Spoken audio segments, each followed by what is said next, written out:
सर्वेभ्यो नमो नमः। कक्षा में उपस्थित सभी सदस्यों का आदर सहित अभिवादन एवं स्वागत भी। सभी सदस्य अपने अपने इष्टों का ध्यान करें। माता गायत्री के मंत्रों का एक बार उच्चारण अवश्य कर लें। साथ ही अपने प्रेरणा के स्रोत एवं अपने गुरुजनों को भी अंतर्मन से अभिवादन कर लें। हम लोगों के द्वारा नियमित रूप से प्रतिदिन कुंडली फलादेश पर आधारित कक्षा आयोजित की जाती है। यदि कोई कक्षा में नया है और हमारे प्रतिदिन की कक्षा में नियमित रूप से शामिल होना चाहते हैं तो स्क्रीन पर दिख रहे नंबर पर व्हाट्सएप पर कक्षा में कंटिन्यू हो सकते हैं। यदि आपको कक्षा अच्छी लगती है तो इस वीडियो को अपने मित्रों को भी शेयर करें। यदि आप हमारे व्हाट्सएप समूह में शामिल होना चाहते हैं तो इस वीडियो के डिस्क्रिप्शन में हमारे व्हाट्सएप समूह का लिंक भी दिया गया, वहां से भी शामिल हो सकते हैं। कभी कभी कुंडली में, वैसे आजकल के जमाने में व्यक्ति उदारवादी स्वभाव का, हालांकि हम लोग कैसे कैसे कह सकते हैं कि उदारवादी स्वभाव के व्यक्ति नहीं होते हैं। बहुत उदारवादी स्वभाव के भी व्यक्ति होते हैं और बहुत उदारवादी भी और थोड़ा सा उग्र स्वभाव के भी होते हैं या नहीं होते हैं। दोनों ही प्रकार के व्यक्ति होते हैं। तो यदि मंगल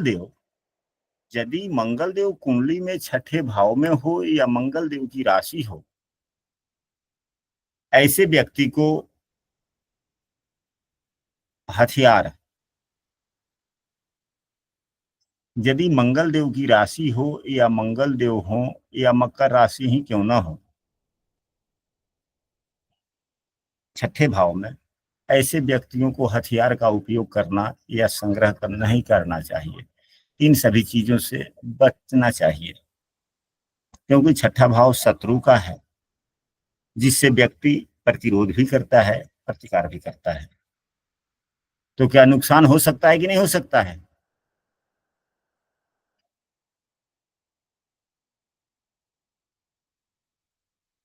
शायद हमारी आवाज आप लोग नहीं सुन पा रहे हैं। हमारी आवाज आप लोग सुन पा रहे हैं या नहीं सुन पा रहे हैं? सुन पा रहे हैं गुरुदेव। चलिए ठीक है। तो एक बार दूसरी बात, यदि कुंडली के 8वें भाव में चंद्रमा हो, दूसरे भाव में चंद्रमा हो या छठे भाव में चंद्रमा हो, ऐसे व्यक्तियों को एक सकारात्मक ढंग से अपने काम करने चाहिए, अन्यथा समस्याएं आती रहती है।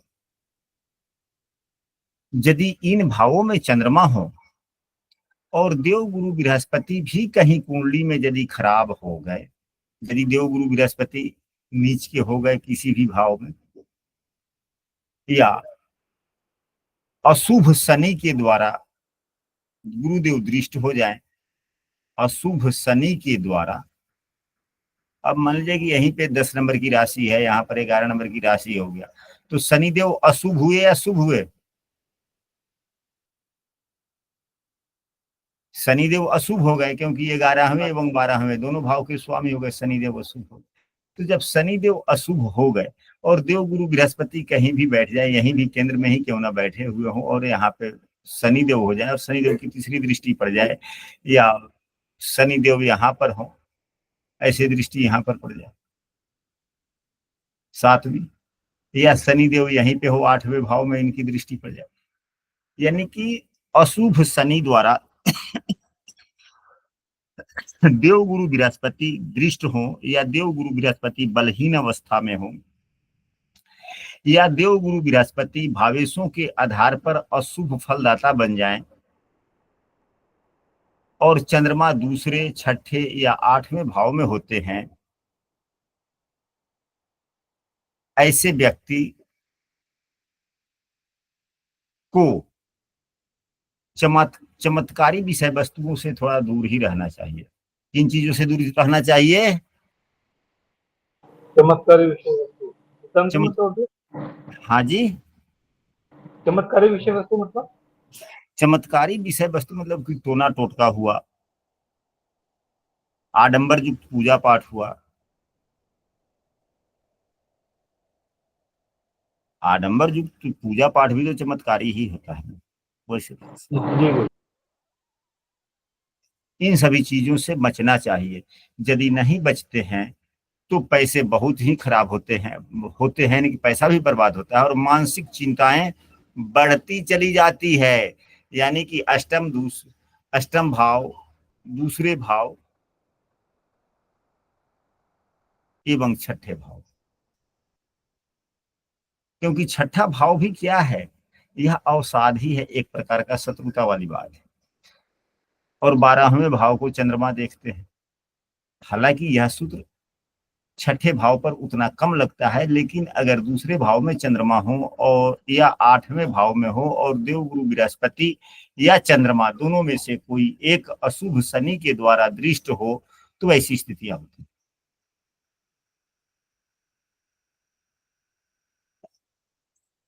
गुरुदेव, ऐसे व्यक्तियों पर ऊपरी हवा का प्रभाव भी जल्दी होता है ना, नजर वगैरह तो। हाँ, तब तो चमत्कार की तरफ व्यक्ति जाता है। हर जितना चमत्कार की तरफ जाता है ना, उतनी समस्याएं, मानसिक समस्याएं उतना ही बढ़ती। पीड़ित जी, उतना ही पीड़ित होता जाता है।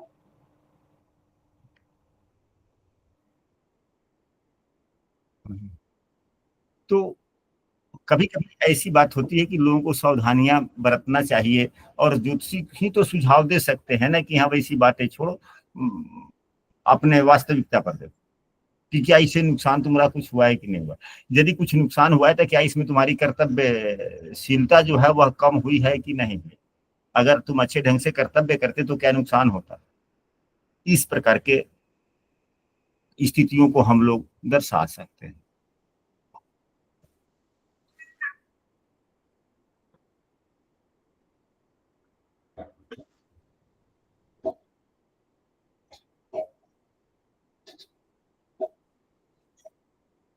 अब हम लोग चलते हैं, कुछ केतु देव के बारे में चर्चा करते हैं। केतु देव क्या देते हैं, तो केतु देव मुख्य कारक किस चीज के हैं, मोक्ष के कारक हैं। मोक्ष तब मिलता है जब हम संसार से विमुख होते हैं, तब मोक्ष मिलता है। केतु देव को मोक्ष का कारक कहा गया है।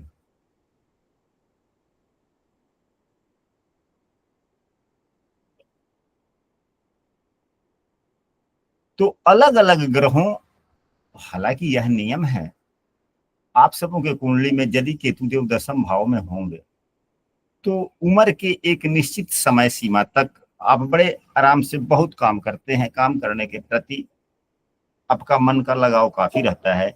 लेकिन जब एक समय सीमा समाप्त हो जाती है तो एक विमुख व्यक्ति हो जाता है अपने कर्तव्यों से कि हाँ अब हम काम नहीं करेंगे, बच्चे बड़े हो गए हैं, अब हमें क्या है, हमें तो बस कमाना जो है, बच्चा जो है रोटी दाल रोटी चल रही है घर में है, बस बच्चा कैसे काम कर रहा है वो आ जाने।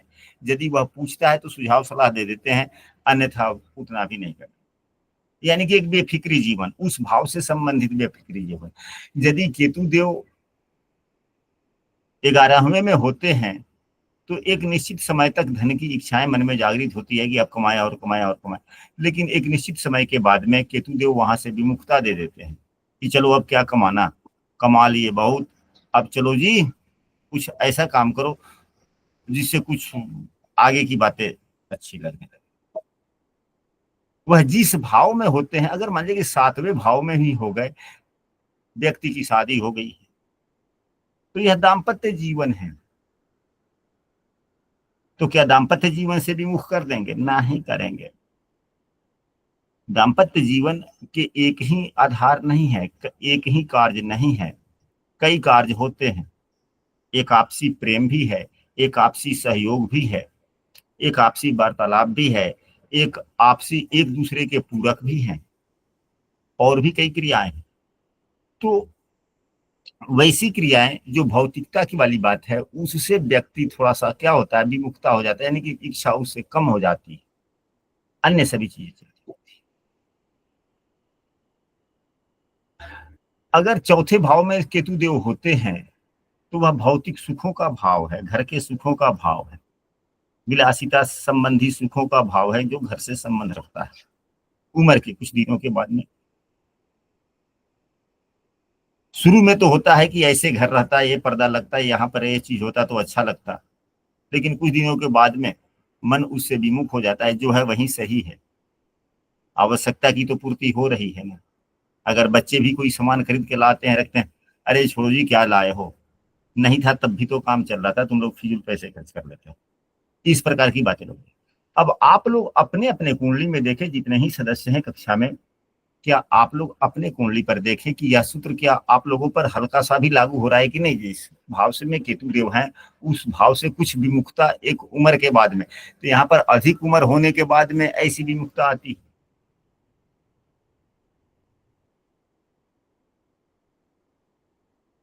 परंतु यदि केतु देव की युति किसी किसी ग्रह से, तो ये भी कुछ कार्यों में विमुखता दे देते हैं।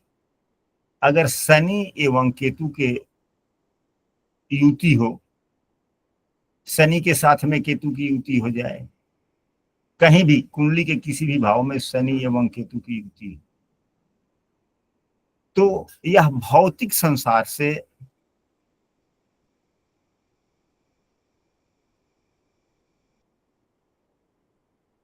भौतिक सुखों से कुछ अलग करते हैं।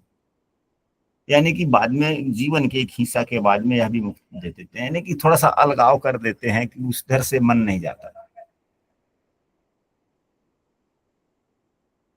हालांकि शनि के साथ में एक और योग प्रमुख है, जिसको शनि चंद्रमा की युति कहते हैं, जिसे 20 योग कहा गया है, शनि एवं चंद्रमा की युति। सामान्यतः यह युति अच्छा फलदायी भी होता है और नुकसानदायक भी होता है।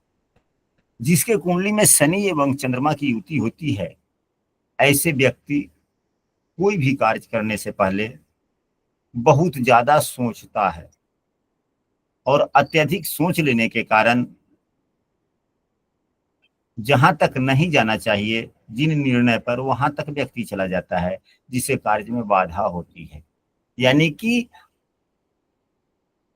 वह गहराई तक ले जाने का काम करता है।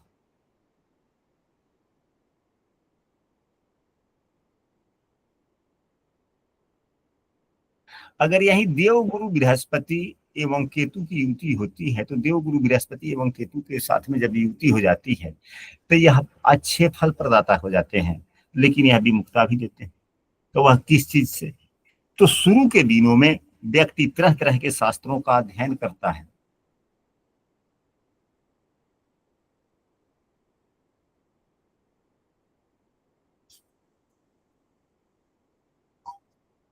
और बाद में अध्ययन कम करता है, अध्ययन से रुचि हट जाती है, और उस जो व्यक्ति पढ़ा रहता है, जो अध्ययन किए हुए रहता है, उसके बारे में प्रचार प्रसार करता है।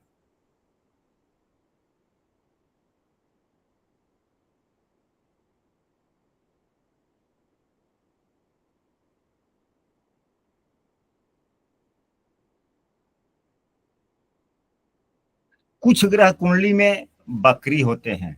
बकरी कौन कौन से ग्रह होते हैं? तो सूर्य एवं चंद्रमा को छोड़कर शेष सभी ग्रह बकरी होते हैं अपने गति के कारण।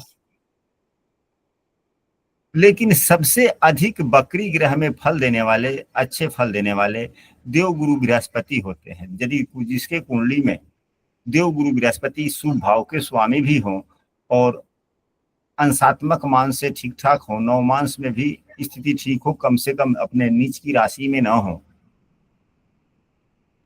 तो वह बहुत ही अच्छे फल देते हैं।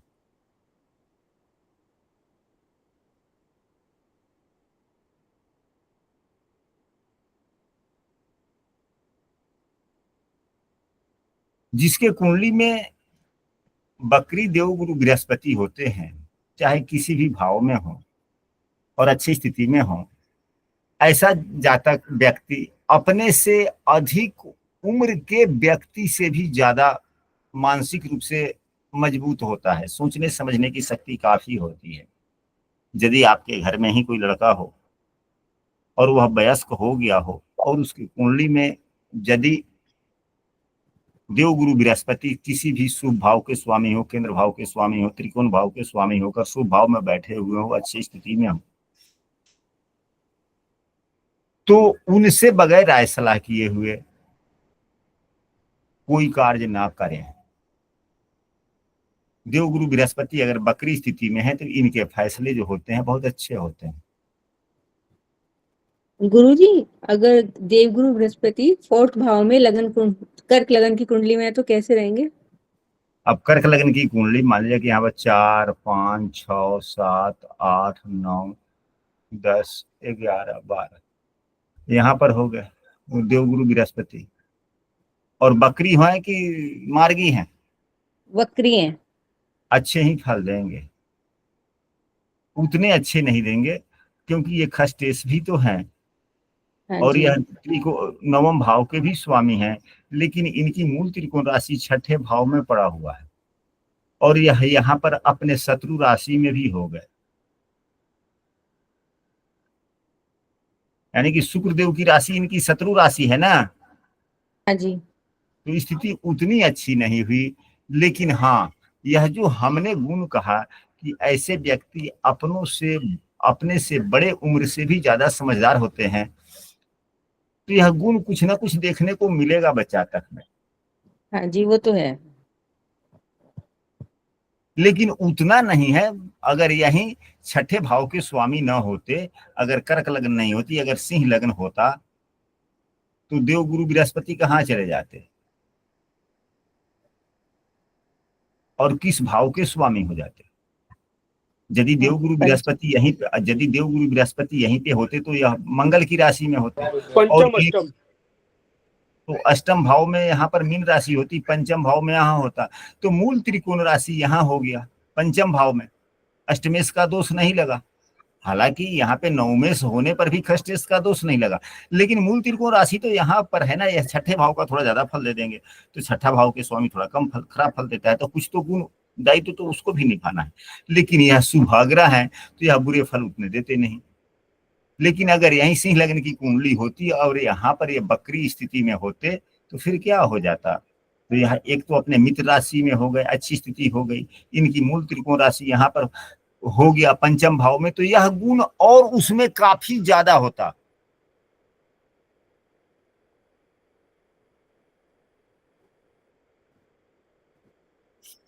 जिसके सबसे अच्छी बात है, देवगुरु बृहस्पति जिसके कुंडली में बकरी होते हैं, वह व्यक्ति बहुत ही भाग्यवान होता है, चाहे किसी भी भाव में बैठा, किसी भी स्थिति के, केवल उच्च राशि के न हो। अगर उच्च राशि के हो जाएंगे और बकरी हो जाएंगे, 4 नंबर की राशि होकर बकरी हो जाएंगे, तो नीच के हो गए ना ये, जी। हाँ जी। तो फल में परिवर्तन हो सकता है। यानी कि बकरी देवगुरु बृहस्पति हो और भावेशों के आधार पर अच्छे फल प्रदाता हो और अपने अच्छी राशि में यानी कि मित्र राशि में बैठे हो, शुक्र की भी राशि में उतने बुरे फल नहीं देते, ठीक ही देते, नीच के ना हो, नौमांस में नीच के ना हो, ऐसे व्यक्ति बड़े भाग्यशाली होते हैं। किस मायने में? तो यह सीखने का प्रयास बहुत करता है, यानी कि इसको अपनी अज्ञानता दर्शाने में कहीं भी झिझक नहीं होती। अगर कहीं से कुछ सीखना है तो तुरंत सीख लेता है, मांग लेता है। ऐसे विद्यार्थी, यह विद्यार्थी के लिए बहुत अच्छा हो जाता है। वह प्रत्येक प्रश्नों पर वह क्यों क्यों करता रहेगा, यहाँ से गुरुजी यह क्यों हुआ, ऐसे यह बना कैसे। तो जो विद्यार्थी क्यों कैसे शिक्षक से पूछने लगे, बोलने लगे, फिर वह विद्यार्थी आगे बढ़ जाएगा कि नहीं बढ़ेगा? जी, बढ़ जाएगा। पूछने वाला व्यक्ति, जब आप ही लोग कोई बात हम ही से पूछते हैं या हम अपने गुरुजनों से कोई बात पूछते हैं और उसके सपोर्ट में जब हमारे गुरुजन या हम ही कुछ बात बोलते हैं, तो उस बातों को जो व्यक्ति पूछता है, कम से कम उस बातों को वह बड़े ध्यान से सुनता है। तो एक प्रकार से जिसके कुंडली में बकरी देवगुरु बृहस्पति होते हैं, अच्छी स्थिति के होते हैं, तो वह किसी की भी बातों को बड़े ध्यान से सुनता है, लेकिन अपनी बातों को वह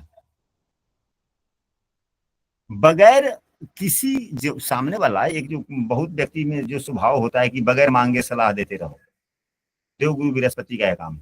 लेकिन बकरी देवगुरु बृहस्पति जिसके कुंडली में है, वह बगैर मांगे जल्दी सलाह नहीं देता है। ये तो है।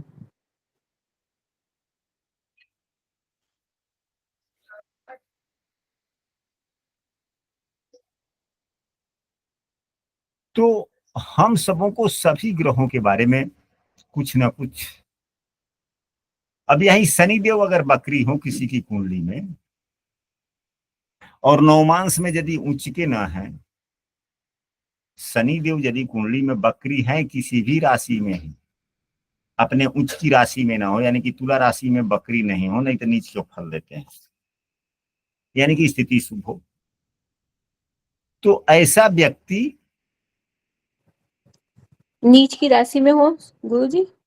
अगर नीच की राशि में है, बकरी है, तब तो अच्छी बात है, उच्च के जैसा फल दे देंगे ना। फिर यहाँ पर बकरी शनि की हम बात कर रहे हैं।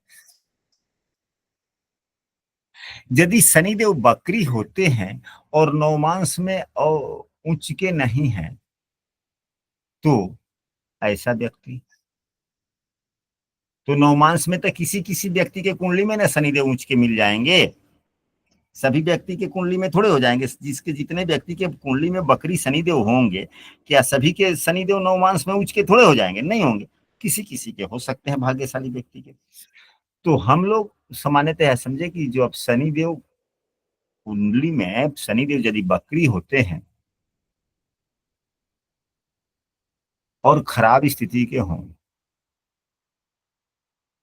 तो ऐसा व्यक्ति काम तो शुरू कर लेता है बड़े चाव से, लेकिन समाप्ति होने से पहले ही, यानी कि कोई काम का शुरुआत कर लिया कि आय होना है इस काम से, बीच में ही अपने विचारों को ड्रॉप कर देगा, काम बंद कर लेगा स्वयं, जिससे उसे नुकसान होती है। तो ऐसे व्यक्ति को हम ऐसे सुझाव सलाह दे सकते हैं कि आप तो किसी नए कार्य का शुरुआत आप करें ही नहीं, आप घर के किसी दूसरे सदस्यों के माध्यम से कार्य शुरुआत करवाएं और आप उसमें एज ए सहयोगी की भूमिका निभाएं। जिसके कुंडली में शनिदेव बकरी हो, यदि व्यवसाय अच्छा नहीं चल रहा है, व्यवसाय में सफलता नहीं मिलती, बार बार व्यवसाय बदलने की मौका आती है, तो ऐसे व्यक्ति को कहें कि आप अपने नाम से, आप अपने स्वयं के मार्गदर्शन में काम ना करें, शुरुआत ना करें, नहीं तो नुकसान होता ही रहेगा। आप घर के कोई अन्य सदस्य को एज ए मालिक बना दें जो उस लायक हो, और उससे मार्गदर्शन लें, और उसके मार्गदर्शन अगर अच्छा है तो उस पर अमल अवश्य करें, फिर कार्य अच्छा चल निकलेगा और ठीक भी हो जाए।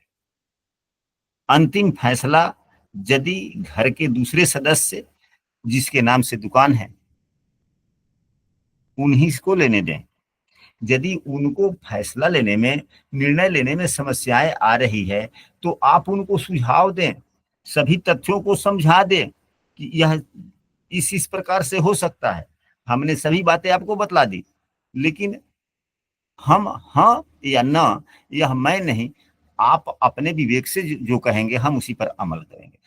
तो यहाँ से दो फायदे हो जाते हैं, एक तो व्यवसाय भी अच्छा हो जाता है, एवं चौथा भाव अपने आप मजबूत हो जाता है। चौथा भाव बकरी शनि हो कुंडली में, अगर इस प्रकार जो अभी हमने कहा, अगर उस पर अमल करते हैं तो कार्य भी अच्छे हो जाते हैं एवं घर की सुख शांति में भी वृद्धि हो जाती है।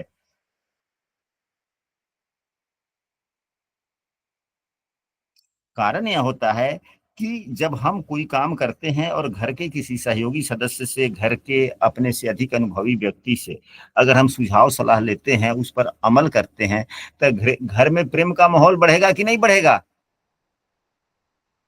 बढ़ेगा। तो चौथा भाव ठीक हो गया कि नहीं हो गया? तो यदि घर में समस्याएं आ रही है, मानसिक में मतभेद चल रहा है, तो क्या देखें कि क्या कुंडली में बकरी शनि है। यदि बकरी शनि है तो फैसला घर वाले, घर का स्वयं ना ले, दूसरे सदस्यों को फैसला लेने का अधिकार दें। अगर कोई ऐसा तथ्य है कि घर का जो वरीय सदस्य है, जो फैसला लेने के लिए आपने मनोनीत कर लिया है, अगर वह उन विषय वस्तुओं को नहीं समझ पा रहे हैं, तो उनको समझना, समझाएं और फिर उन्हीं से निर्णय लें। बातें स्पष्ट हुई? जी गुरुदेव, बहुत बढ़िया।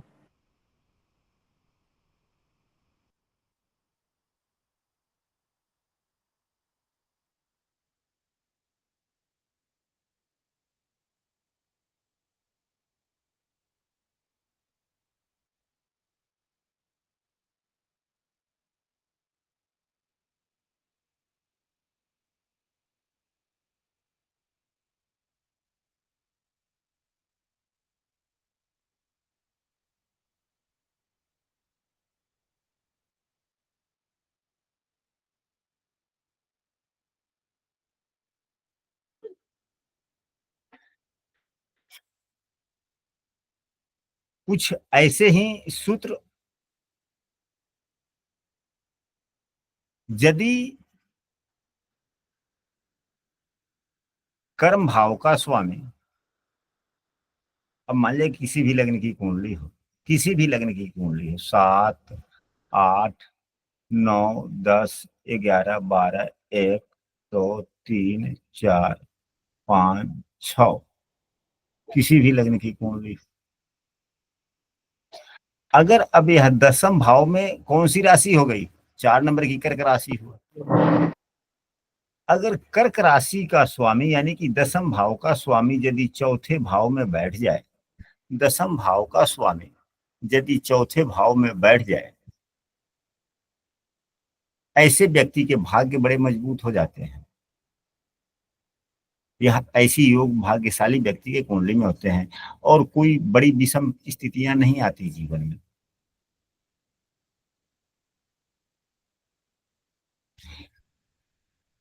बहुत ही अच्छा योग है।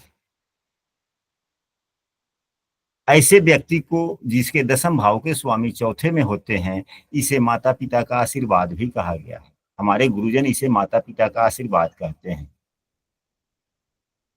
अब 10वें से जितना ही बलवान स्थिति में होगा अंशात्मक मांस से, और नवमांश कुंडली में जैसे यही चंद्रमा है, चंद्रमा नवमांश कुंडली में नीच का न हो, 10मांश कुंडली में नीचे, हालांकि 10मांश कुंडली में देखना चाहिए, नहीं तो 9मांश में भी देख सकते हैं। 9मांश से ग्रहों के बल स्थिति को के बारे में देखा जाता है। तो आप पाएंगे कि ऐसे व्यक्ति के स्वभाव में एक बहुत ही अच्छा गुण हो जाता है मन मस्तिष्क में। वह क्या, तो ऐसा व्यक्ति अपने माता पिता का सेवा करने वाला होता है।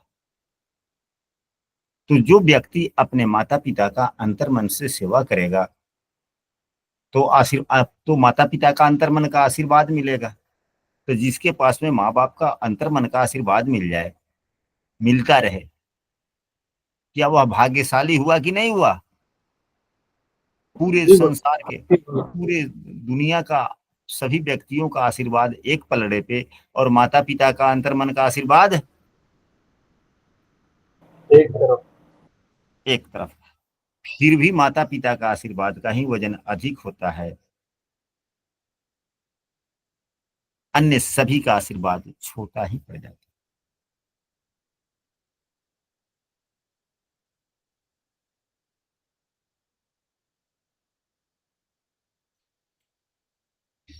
इसके बाद में अपने भाग्य के उन्नति के लिए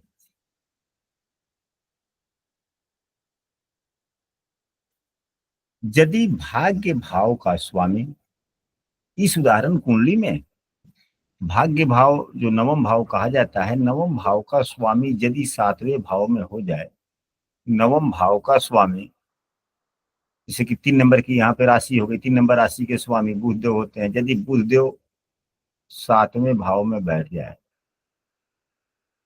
ऐसे व्यक्ति को,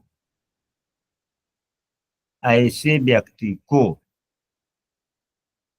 अपने घर के उन्नति समृद्धि किसी भी प्रकार के निर्णय में स्वयं निर्णय नहीं लेने चाहिए। निर्णय लेने में अपने जीवन साथी का सहयोग अवश्य लेने चाहिए। यदि जीवन साथी से सहयोग व्यक्ति नहीं लेगा तो समस्याएं जीवन भर आती रहती है।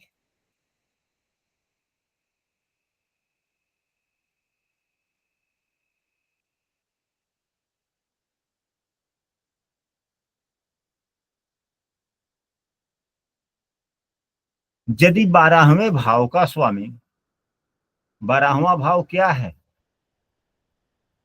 एकाएक समाप्त हो जाना। यहां पर तो जीवन की भी समाप्ति होती है। यदि 12वें भाव का स्वामी तीसरे भाव में हो, अब यही कि 12वें भाव में बुधदेव की राशि है, बुधदेव यदि यहाँ पर हो जाए और कुंडली के अकारक ग्रहों के द्वारा या राहु से युक्त नहीं, राहु के द्वारा दृष्ट हो जाए, यानी कि पीड़ित हो जाए, क्योंकि शनि से भी पीड़ित हो सकता है, तो शनि के तीसरी दृष्टि या अन्य भी, तो इस जो कुंडली हमने बनाई है, यह तुला लग्न की कुंडली है। तुला लग्न की कुंडली में शनि देव शुभाग्रह हो जाते हैं, जहां इनकी दृष्टि पड़ती है अच्छा ही फल देता है। तो वो वाली बात नहीं। जब शनि अशुभ हो, खराब फल प्रदाता हो, और शनि की दृष्टि पड़ जाए या राहु की दृष्टि पड़ जाए, यानी कहने का मतलब यह है कि यदि 12वें भाव के स्वामी तीसरे भाव में हो और पाप प्रभावित हो,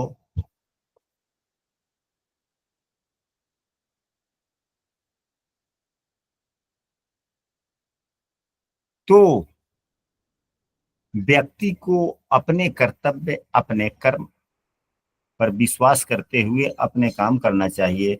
अपने भाई, अपने मित्र तक पर भी विश्वास न करना चाहिए। ये लोग समय पर साथ नहीं देते, सदैव पीछे खींचने वाली ही बात करेंगे।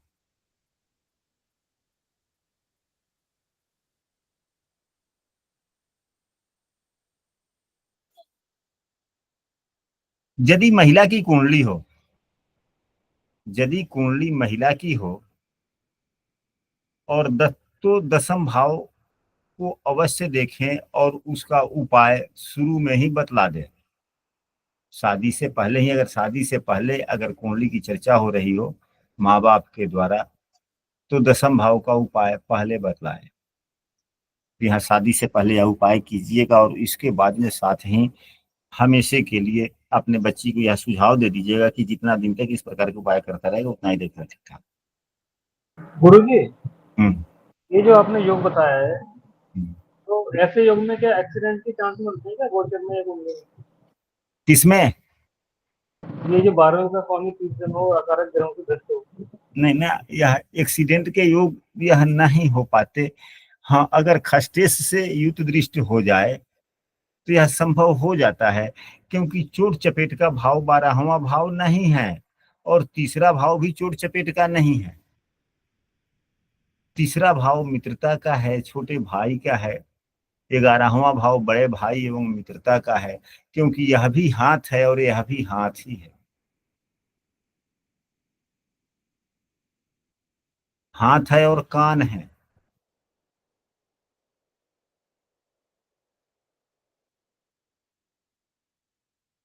और सर, ये छठा, 12वें भाव का बताया था आपने या 11वें भाव का बताया था? नहीं नहीं, हमने 12वें भाव को बताया था कि यदि 12वें भाव का स्वामी तीसरे भाव में हो और पापग्रह के द्वारा या कुंडली के बुरे भाव के स्वामी के द्वारा, यानी कि पीड़ित स्थिति में हो, तो अपने भाई मित्र इत्यादि को राज की बात ना बोले या उससे सहयोग की उपेक्षा ना करा, ये स्पष्ट है जी। Thank you. ना रखें। जितना आप सहयोग की उपेक्षा करेंगे तो सहयोग नहीं मिल पाएगा।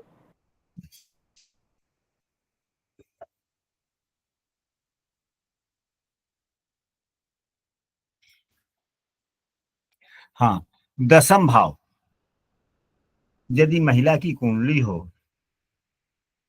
और दसम भाव में दो ग्रह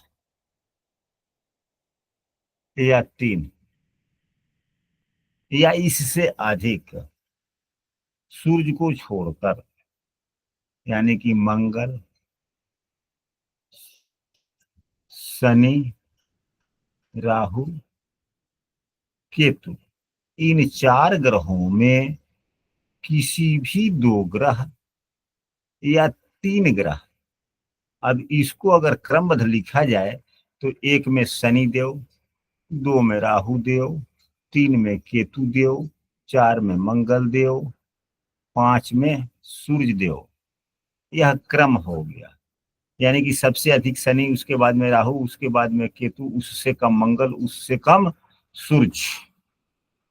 अगर इनमें से अधिक ग्रहों का प्रभाव अगर दसम भाव पर है तो उसे बहुत ही समस्याएं आती है शादी के बाद में। ससुराल में बड़ी समस्याएं होती है जीवन यापन करने में। ससुराल वाले लोग इन्हें उतना मान आदर नहीं देते। यदि 10वां भाव जितना शुभ प्रभावित होता है तब उतना ससुराल में मान आदर काफी होता चला जाता है।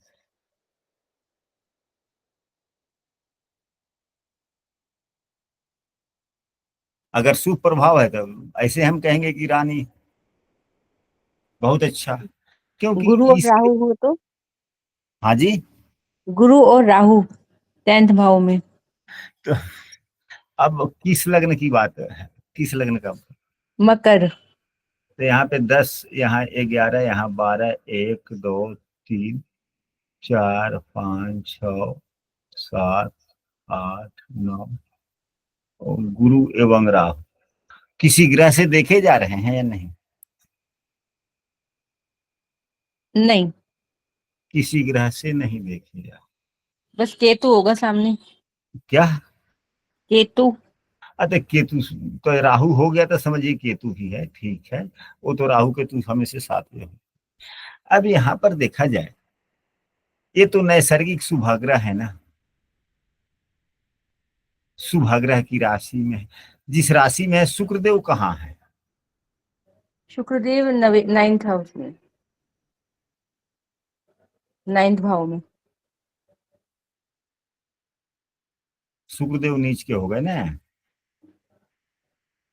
यहाँ पे दो स्थितियां बनती है। क्या इस व्यक्ति के नवमांश में गुरुदेव की किस राशि में है, शुक्रदेव किस राशि में है, क्या बता सकते हैं? हाँ, ये नहीं मेरे को मालूम। अच्छा जी, ठीक है, चलिए हम यहाँ पर बताते हैं।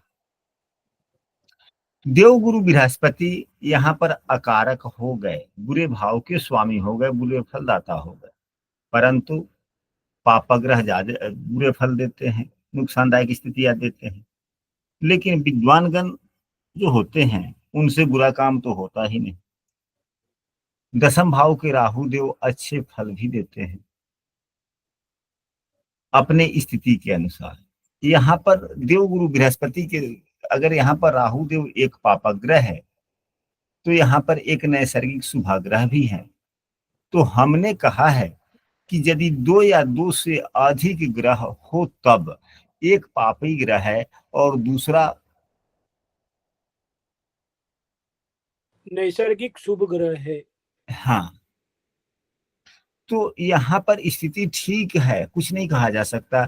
अगर यहीं शनि से दृष्ट हो जाता, मंगल से दृष्ट होता तो स्थितियां यह खराब हो जाता, क्योंकि 10वां भाव कर्तव्यशीलता का भाव है।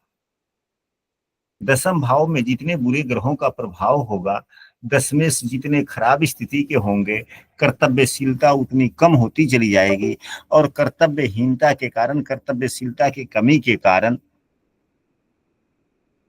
जीवन में समस्याएं आ सकती है। अगर वही शुभाग्रह हो तो कर्तव्यशीलता कूट कूट कर भरा हुआ रहेगा, तो सुख काफी हो गया। गुरुदेव, एक प्रश्न मन में आया था। हाँ बोलिए। ये 10वें भाव में गुरु राहु की जो युति है, तो उसको अपन चांडाल दोष भी बोलते हैं। तो हाँ। पार्टनरशिप में काम नहीं करना चाहिए ना इनको, या ना नहीं अपना विश्वास नहीं करना चाहिए अपने नहीं, लोगों पे पैसे देने के लिए उधार, पार्टनरशिप वाली नहीं काम तो नहीं। पैसे वापस नहीं आएंगे, पूछ लीजिए। हाँ जी, हाँ जी, बात सही। गुरुदेव, एक चीज मैं पूछना चाहता हूँ। हाँ। कर्क लगन में सूर्य जैसे द्वितीय है, तो ये राहु के साथ 10वें भाव में होंगे तो कैसा फल देंगे? अभी रोकिए।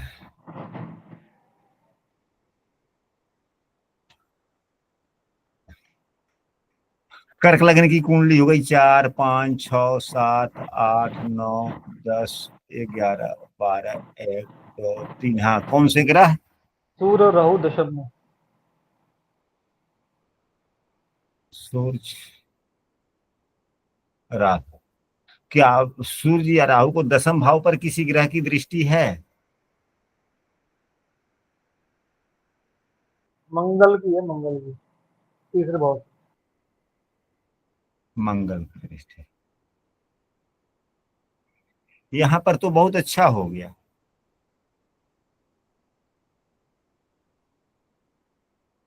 कार्यों के लिए बड़ा उन्नति कारक योग हो गया। ये तो इससे बढ़िया योग तो कुछ हो ही नहीं सकता। मतलब हाँ, जैसे राहु राहु दशम में गुरुदेव कोई मतलब जैसे सूर्य और राहु तो शत्रु है ना। हाँ, शत्रु राहु, है तो क्या हो गए। हाँ तो यहाँ पर अच्छा ही। राहु, हाँ हम्म।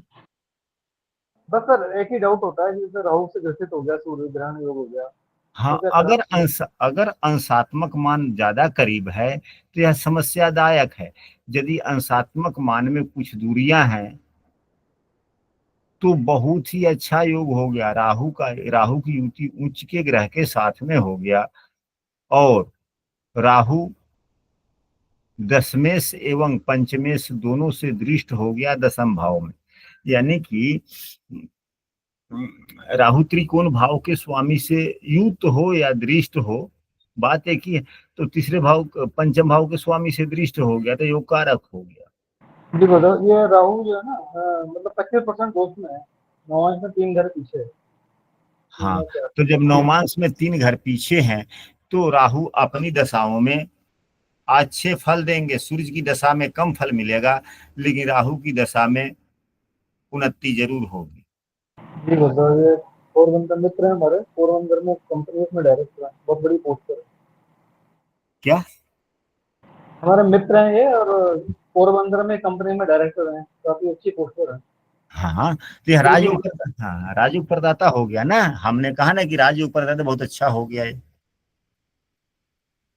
और बहुत बड़े अच्छे पोस्ट पर हो गए। इसलिए हुए कि यहाँ पर देखिए ना, सूर्य देव दशम भाव में उच्च के हैं, दिग्बली हैं, उच्च हैं, सूर्य अधिकार के कारक हैं। कोई भी जो जॉब हो तो ऐसा जॉब होगा कि इनके नीचे ढेर सारे व्यक्ति काम करेंगे, जी चाहे वो बताओ, प्राइवेट हो या सत्य। और या पंचमेश दशमेश दोनों से दृष्ट हो गए। हाँ, अंशात्मक मान यदि ज्यादा करीब है तो फिर यह योग निष्प्रभावी हो जाएगा, क्योंकि सूर्यदेव अस्त हो गए।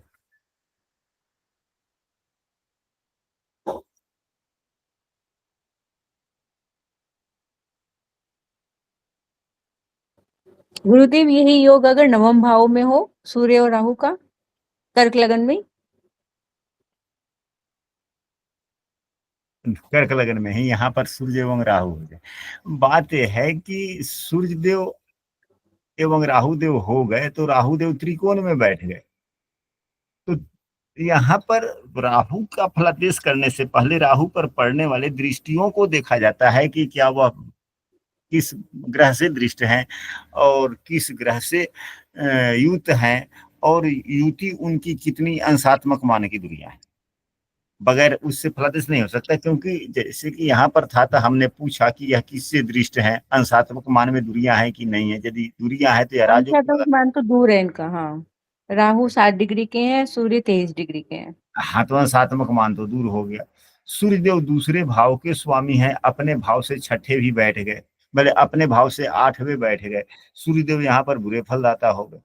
कहाँ के लिए? तो दूसरे भाव के लिए, यानी कि धन के संग्रह में कमी आ गई, एक बात।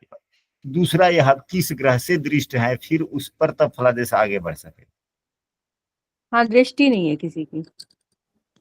तो दृष्टि नहीं है तो यह उतना अच्छा योग ना बना, यह सामान्य ही मिश्रित में ही रह गया है। राहु लग्न को भी देख रहा है, राहु पंचम भाव को भी देख रहा है। तो राहु भी अगर लग्न को देख रहा है तो यह आकस्मिकता देगा। तो क्या लग्न को कोई ग्रह देख रहा है कि नहीं देख रहा है? तो फिर लग्न का फलादेश करने के लिए मंगल एवं गुरु को देखा जाएगा कि कुंडली में कहाँ है। मंगल 12th हाउस में है, 12 में गुरुदेव और कहाँ है? गुरु गुरु 4th हाउस में है, वक्री है।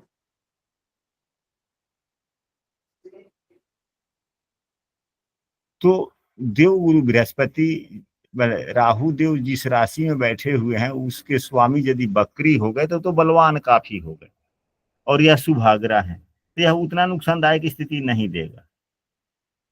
जो हमने अभी कुछ क्षण पहले कहा था कि यह भाग्य भंग योग करेगा या नुकसान करेगा, भाव के छठे भाव के पहले दूसरे भाव के स्वामी अपने भाव से छठे 8वें बैठ गए, धन संग्रह में थोड़ी कठिनाई होगी। लेकिन वह सभी बातें अब यहाँ पर देवगुरु बृहस्पति का केंद्र में होना और भाग्य भाव के स्वामी का केंद्र में होना बहुत से चीजों का परिहार करता है, एवं यह दशम भाव के लिए भी अच्छे फल प्रदाता हो गए। यदि छठे भाव के स्वामी चौथे भाव में बैठकर दसम भाव को देखते तो कर्तव्यशीलता में वृद्धि करते हैं। अच्छा हो गया मतलब।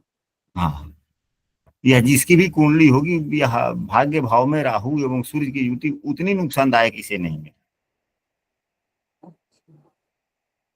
यदि यही नवम भाव के स्वामी अगर देवगुरु बृहस्पति हैं और बलवान स्थिति में नहीं होते तो यह ज्यादा समस्या देते। राहु देव जिस राशि में हो, अगर उसका स्वामी मजबूत है, उस राशि का स्वामी मजबूत है, तो राहु नुकसानदायक स्थितियां नहीं देता। अच्छा। यह भी एक फल है, यह भी एक सूत्र है। आप लोग नोट कर सकते हैं कि राहु जिस राशि में बैठा हुआ है, उस राशि का स्वामी यदि मजबूत अवस्था में है तो राहु नुकसानदायक स्थितियां नहीं देता। उत्पन्न करता।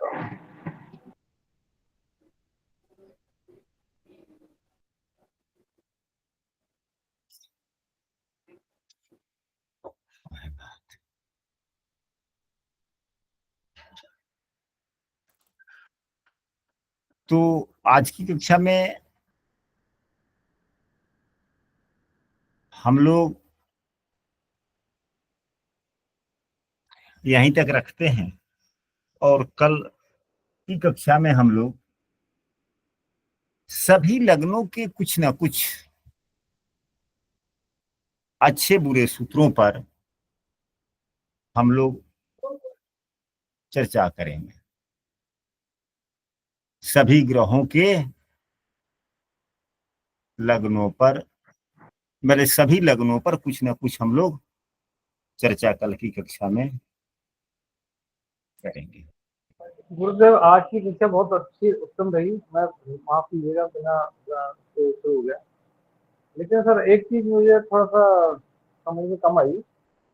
गुरु का आप बता रहे थे, मूल त्रिकोण राशि जब पंचम में होती है और अष्टम में दूसरी राशि होती है तो पंचम का फल देती है, गुरु अधिक देंगे पंचम का। हम मतलब हम नहीं समझ पाए, एक बार दोबारा बोलिए। जैसे जब किसी सिंह लगन में पंचम भाव में धनु राशि होती है, गुरु की मूल त्रिकोण राशि, तब अष्टम का फल कम देगी वो। हाँ ना, बिल्कुल देंगे ही नहीं ना, अष्टमेश को दोषी नहीं लगता।